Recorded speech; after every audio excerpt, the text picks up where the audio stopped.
je comprends la notion de progrès dans un triptyque qui est protéger, projeter et progresser.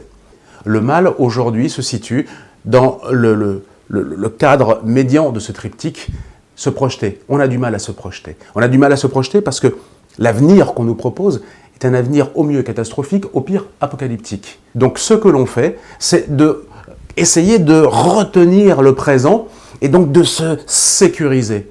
Se protéger, ce qui implique des questions identitaires qui tournent en rond et qui nous enferment dans un présent que l'on essaye de garder, tourné vers un passé, parce qu'on a peur de son avenir.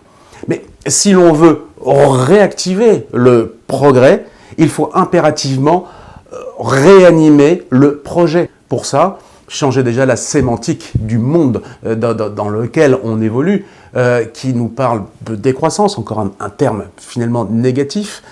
Je propose que l'on ait confiance, justement, que l'on travaille à mettre en scène une capacité d'imagination, une capacité de rêve, une capacité d'amour, et de se dire que oui, la planète n'a pas besoin de nous et on n'a pas besoin de la sauver, en tout cas, peu importe pour elle si on sera encore là dans des milliers d'années. Sauf que notre société consumériste a confondu cet objet du désir avec des objets purement matériels.